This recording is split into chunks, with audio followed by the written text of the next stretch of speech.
Hi hello ನಮಸ್ತೆ friends. ಸೆಷನ್ಗೆ ದಿನಗಳು ಹತ್ತಿರ ಆಗ್ತಾ ಇದೆ. ಡಿಲಿಮಿಟೇಷನ್ ಜೊತೆಗೆ ಇನ್ನೂ ಒಂದಷ್ಟು ಬಿಲ್ಗಳು ಪಾಸ್ ಆಗೋ ಬಗ್ಗೆ ಆಲ್ರೆಡಿ ಎಲ್ರಿಗೂ ಹಿಂಟ್ ಸಿಕ್ಕಿದೆ.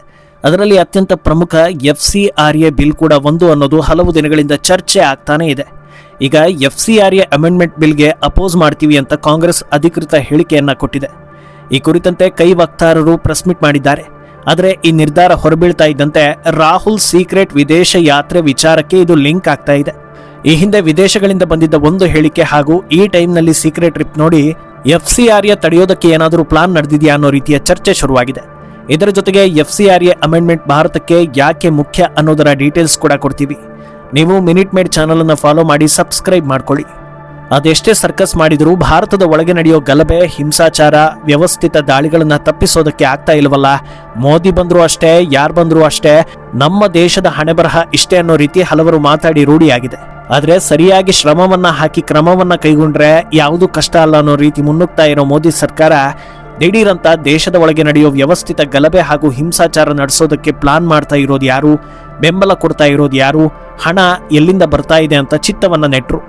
ಆದ್ರೆ ಯಾವೆಲ್ಲ ಹಣಗಳು ಲೆಕ್ಕಕ್ಕೆ ಸಿಗದೆ ಪೋಲಾಗ್ತಾ ಇದೆ ಅನ್ನೋದರ ಮಾಹಿತಿ ಸಿಕ್ತೋ ಈಗ ಆ ಲೆಕ್ಕವಿಲ್ಲದ ಹಣವನ್ನ ಟ್ರ್ಯಾಕ್ ಮಾಡೋದ್ರಿಂದ ದೇಶದ ಜನರಿಗೆ ಏನಾದರೂ ಒಳ್ಳೆಯದಾಗ್ಬೋದಾ ಅನ್ನೋ ರೀತಿ ನಿರ್ಧಾರವನ್ನ ಕೈಗೊಂಡಿದ್ದಾರೆ.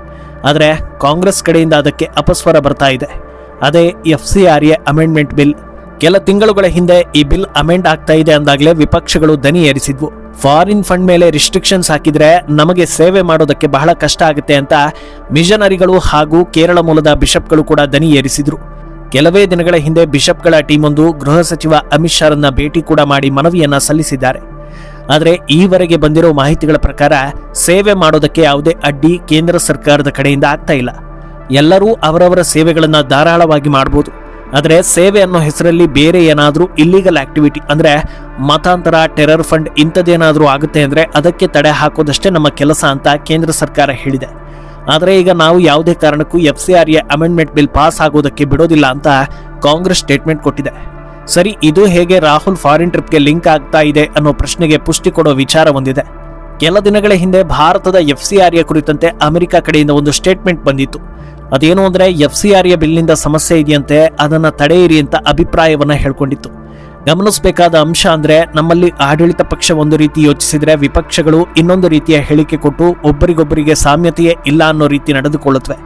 ಆದರೆ ಅಮೆರಿಕ ಹೀಗೆ ಮಾಡಿರಲಿಲ್ಲ. ಬದಲಾಗಿ ಆಡಳಿತ, ವಿಪಕ್ಷ ಇಬ್ಬರೂ ಸೇರಿ FCRA ಬಗ್ಗೆ ಅಸಮಾಧಾನ ಇದೆ ಅಂತ ಭಾರತಕ್ಕೆ ಹೇಳಿತು. ಅಲ್ಲಿಗೆ ಭಾರತದಲ್ಲಿ FCRA ಅಮೆಂಡ್ ಮಾಡೋದ್ರಿಂದ ಸಾಕಷ್ಟು ದೇಶಗಳಿಗೆ ಸಮಸ್ಯೆ ಇದೆ ಅನ್ನೋದು ಕ್ಲಿಯರ್ ಆದಂತಾಗಿತ್ತು.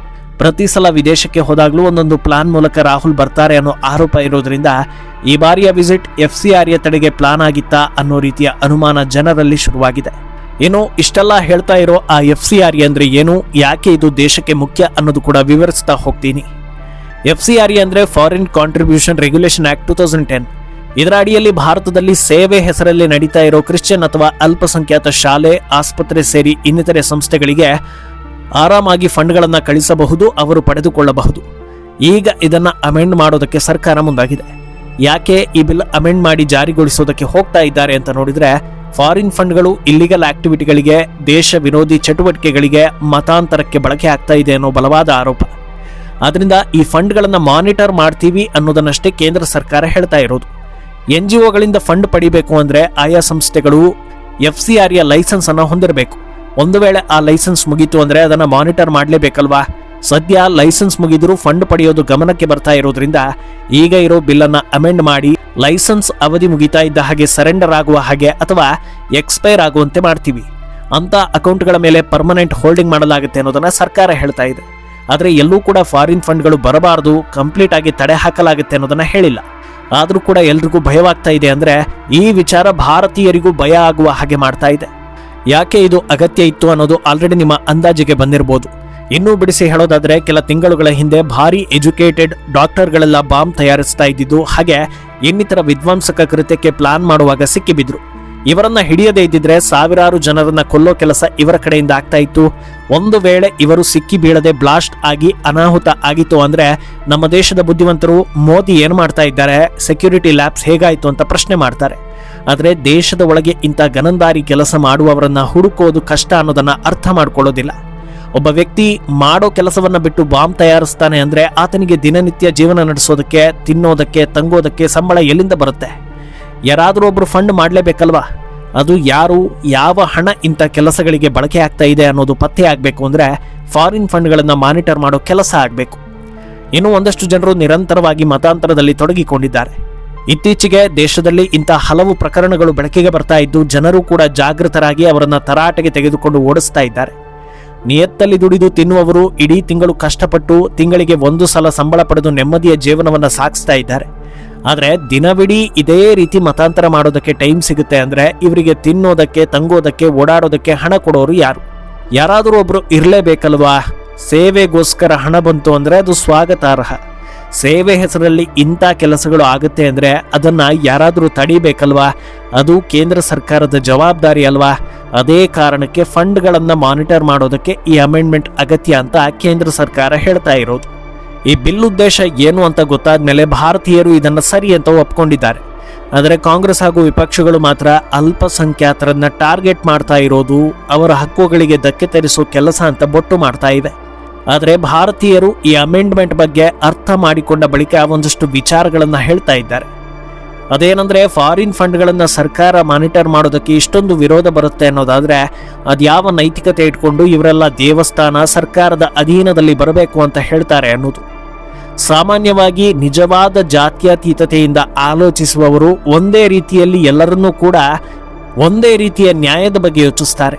ದೇವಸ್ಥಾನದ ದುಡ್ಡನ್ನ ಸಿಕ್ಕವರು ಲೋಟಿ ಹೊಡಿಬಹುದು, ಸರ್ಕಾರ ಬಳಸ್ಕೊಳ್ಬಹುದು. ಆದರೆ ಅಲ್ಪಸಂಖ್ಯಾತರಿಗೆ ಬರೋ ಫಾರಿನ್ ಫಂಡ್ಗಳನ್ನು ಬಳಸೋದು ಹಾಗಿರಲಿ, ಮಾನಿಟರ್ ಮಾಡೋದು ತಪ್ಪು ಅನ್ನೋದಾದ್ರೆ ಇದ್ಯಾವ ಸೀಮೆ ನ್ಯಾಯ ಅನ್ನೋದು ಜನರಿಗೆ ಅರ್ಥವಾಗ್ತಾ ಇಲ್ಲ. ಅಂದಹಾಗೆ ಈ ಫಾರಿನ್ ಫಂಡ್ಗಳಿಂದ ಫಾರಿನ್ ಧರ್ಮೀಯರಿಗೆ ಮಾತ್ರ ಸಹಾಯ ಬಿಟ್ಟರೆ ಭಾರತೀಯ ಮೂಲದ ಹಿಂದೂಗಳಿಗೆ ನಯಾ ಪೈಸಾ ಉಪಯೋಗ ಇಲ್ಲ. ಆದರೂ ಕೂಡ ಭಾರತೀಯರು ಯಾರು ಅದನ್ನು ಕಿತ್ತುಕೊಳ್ಳೋ ಪ್ರಯತ್ನ ಮಾಡ್ತಾ ಇಲ್ಲ ಅಂತ ಜನರೇ ಹೇಳ್ತಾ ಇದ್ದಾರೆ. ದೇಶದ ಭದ್ರತೆ ಸಲುವಾಗಿ ಮಾನಿಟರ್ ಮಾಡೋದಕ್ಕೆ ಕೂಡ ಅಡೆತಡೆಗಳು ಬರ್ತಾ ಇರೋದು ಜನರಿಗೆ ಅಸಮಾಧಾನವನ್ನು ತರಿಸ್ತಾ ಇದೆ. ಹೇಗೆ ಅಂದರೆ ಫಾರಿನ್ ಫಂಡ್ನಿಂದ ರನ್ ಆಗೋ ಶಾಲೆ ಅಥವಾ ಕಾಲೇಜುಗಳಲ್ಲಿ ನೀನು ಹಿಂದೂ ಆಗಿ ಕಲಿಯೋದಕ್ಕೆ ಸಾಧ್ಯವೇ ಇಲ್ಲ. ಅವರವರ ನಿಯಮಗಳಿಗೆ ತಕ್ಕಂತೆ ಉಡುಗೆ ತೊಡುಗೆ, ಲೈಫ್ ಸ್ಟೈಲ್ ಎಲ್ಲವೂ ಇದ್ರೆ ಮಾತ್ರ ಒಳಗೆ ಸೇರಿಸಿಕೊಳ್ತಾರೆ ಅಂತ ಜನರು ತಮ್ಮ ಅಭಿಪ್ರಾಯಗಳನ್ನು ಹೇಳ್ತಾ ಇದ್ದಾರೆ. ಒಟ್ನಲ್ಲಿ FCRA ಅಮೆಂಡ್ಮೆಂಟ್ ವಿಚಾರದಲ್ಲಿ ಸಾಕಷ್ಟು ತಡೆಗಳು ಬಂದೇ ಬರುತ್ತೆ ಅನ್ನೋದರ ಸಿಗ್ನಲ್ ಈಗ ಕ್ಲಿಯರ್ ಆಗಿ ಸಿಗ್ತಾ ಇದೆ. ಆದರೆ 2024ರ NDA ಸರ್ಕಾರ ರಚನೆ ಆದ ಬಳಿಕ ಇದೇ ಮೊದಲ ಬಾರಿಗೆ ಸೆಷನ್ಗೆ ಹೋಗೋ ಮುನ್ನ ಸದಸ್ಯ ಬಲವನ್ನು ಏರಿಸಿಕೊಳ್ಳೋ ಕೆಲಸ ದೊಡ್ಡ ಮಟ್ಟದಲ್ಲಿ ನಡೆದಿರೋದು. ಆದ್ದರಿಂದ ಈ ಬಾರಿ ಮೋದಿ ಆ್ಯಂಡ್ ಟೀಮ್ ಎಲ್ಲದಕ್ಕೂ ರೆಡಿಯಾಗಿಯೇ ಹೆಜ್ಜೆ ಇಡ್ತಿರುವಂತೆ ಕಾಣಿಸ್ತಾ ಇದೆ. ಮುಂದೇನಾಗುತ್ತೆ ಅನ್ನೋದನ್ನು ಕಾದು ನೋಡಬೇಕು. ಈ ಸ್ಟೋರಿ ಬಗ್ಗೆ ನಿಮ್ಮ ಅನಿಸಿಕೆಯನ್ನು ಕಮೆಂಟ್ ಮಾಡಿ.